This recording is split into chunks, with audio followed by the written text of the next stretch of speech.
Today we'll find out how good I am at selling.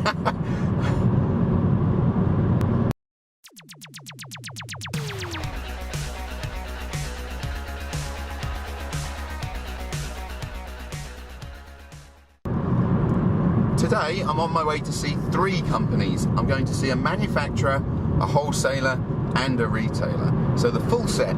And I don't have an agenda, I'm not going to get paid. I'm going to see these businesses because I asked to. They didn't ask me. That is because today is a selling day.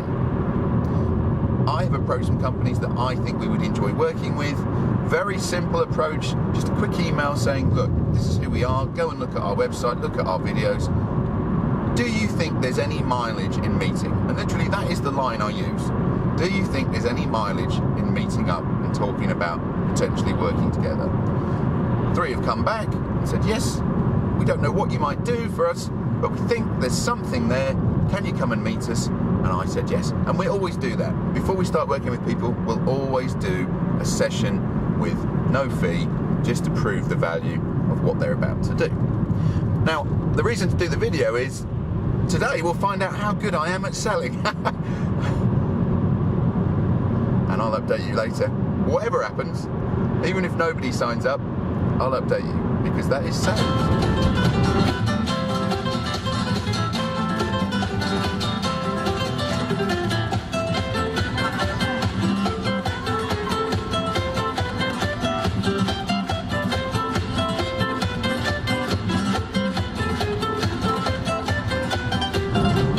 Okay, I've just completed my first meeting with the wholesaler and spent 2 hours with them, basically asking a lot of questions about how they get their work, but more importantly, to cut to the chase, I said to them, what did you do last year? And they told me. I said, what are you going to do next year? And they said, and I said, so basically what you're going to do, you're going to do exactly the same and experience exactly the same results and generate the same amount of money. And I said, yes. So obviously when you say that to somebody, then they feel something. If I say, you know, you're going to do the same thing this year, there's a lot of emotional input into the answer, because I still remember what that felt like. I said, are you okay with that? Do you want to do exactly the same, or do you want to do something else, more? I said, well, we are working really hard, you know, we would like to make more money and so on. And so I said, okay, let's cut through everything. Let's cut through all the strategic, all the detail, all the broad discussions and all the noise. And I'm going to ask you 3 questions. There are 3 people in the business in the meeting. And I asked them individually because I want everybody's opinion. And so I said to the first director, if you could just ring up one person, make one single phone call to get a sale, and it will be the only sale you have a chance of getting this year, what are you going to ring? Not who are you going to ring, what are you going to ring? What type of business? Where is it? What type of job does this person do? And I didn't go further than that. Just said, you have one phone call. It's your only phone call you can make to save the business, theoretically. They're not in a saving scenario, but that's how you should think. If I could make one phone call, who is it? I said, well, I think it's people in an international country who do installation. I said, fine. Then start, what's the word? Start adding detail. Well, I don't really care about the detail yet. So I said, no, I'm going to ask the next person. Turn to the second director and say, you get one phone call too. And it's your last phone call you can ever make to try and get a sale. Who are you going to ring in the UK? Right, I'm going to ring electrical companies. Okay, starts trying to explain why, don't care. Turned to the third person and said, same question, one phone call. Said, I'm going to ring consultants in a certain type of, it's technical consultancy. Said, right, I don't need any more than that. What you gave me there was 3 types of person who, if I speak to them and tell them who I am, what I do, why they should buy from me, if I just do that, you will get new business. You will make more money. That gives me a value proposition, because I can then turn around to that company and say, that's my focus. They're the three people, the three types of markets that I will commit to pushing, driving, energizing, spreading the word in those segments, those target groups, that you offer something they want. Agreed a price. They haven't agreed formally, but the last thing they said to me was, we'll see you next month.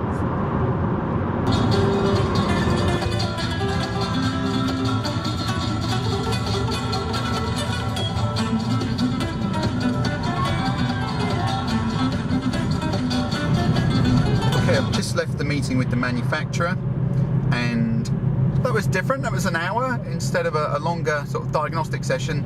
This managing director knew exactly what they were planning to do and had paperwork.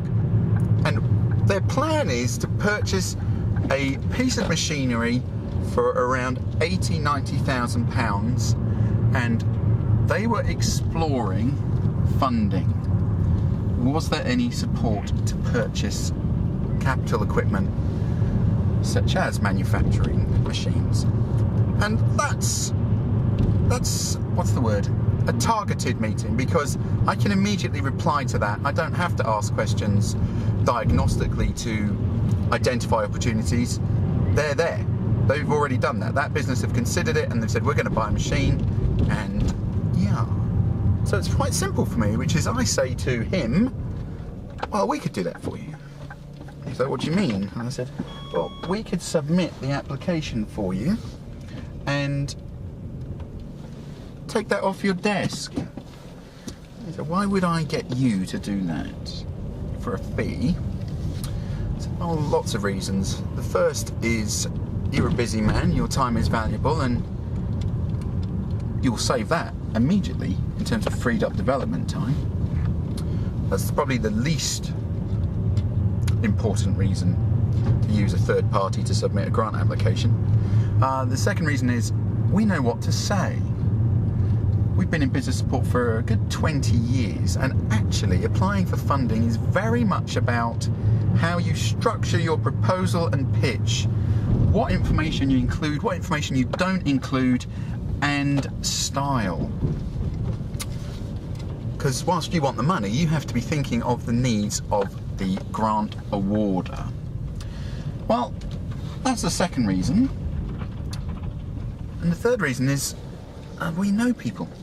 And I don't mean it in a difficult, sort of unethical way. What I mean is, when you know a lot of people involved in funding and business support, you know which questions to ask prior to submission.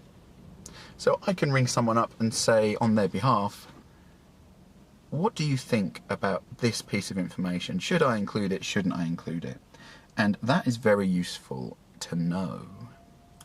So to cut a long story short, what I said to him was, I'll submit your application on your behalf. Funding bodies are used to that. They're used to dealing with consultants because consultants submit strong applications written in the right way that meet the requirements and the pressures of the funder. And I'll submit it, I'll write it, I'll style it, I'll pitch it, I'll make it easy for you. When you are awarded £40,000 funding, then you will have paid us a fraction of that amount to do the work. He said that sounds of great interest, and gave me some information and his work to date, and said contact me tomorrow. So I will.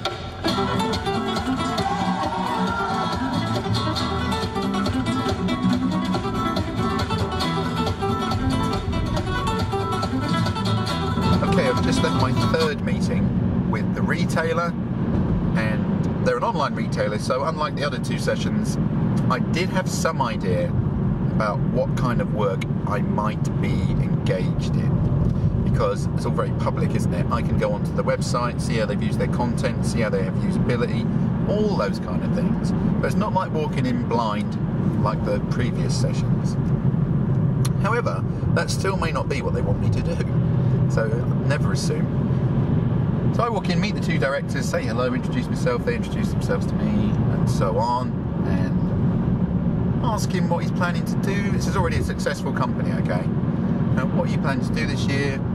He said, we're going to go do exhibitions more abroad and things like that. And I said, okay. When I was driving up here today, if I had walked into your business and you hadn't said anything and I hadn't said anything, and I passed you a piece of paper across the table, this is what it would have said. It would have said, I want to work with your team, your content team, your marketing, sales, web team. I would like to work closely with them over a sustained period of time to challenge your sales flow, the process of content on a website, okay? To look at how you sell, to look at how you deliver content, in what order, what type of content, to look at how you engage social media, the whole remit of converting a customer online to buy a product. That's what I would like to have done, because I think there's potential in looking at what is a very successful large operation and making adjustments. And one of the directors rightly said, well, I've read all about these smart targets. What exactly is your smart target in this project? I said, well, I like smart targets when I'm asking someone else to do something. However, as you asked me a direct question, this is what I think they are. And they are the two key performance targets on any e-business retail site. They are sales conversion. How many customers compared to visitors make a purchase? They are average customer spend.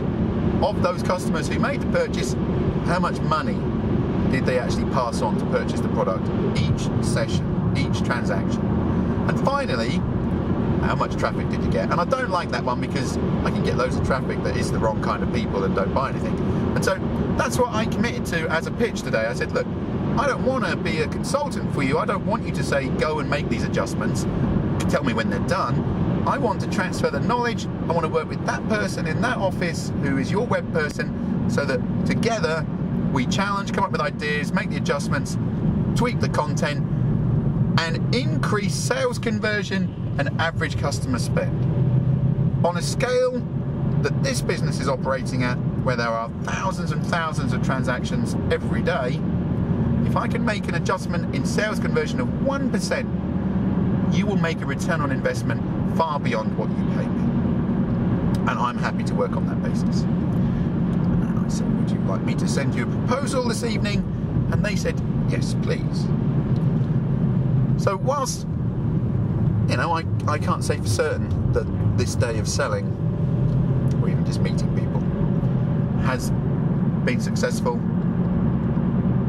I'm not unhappy.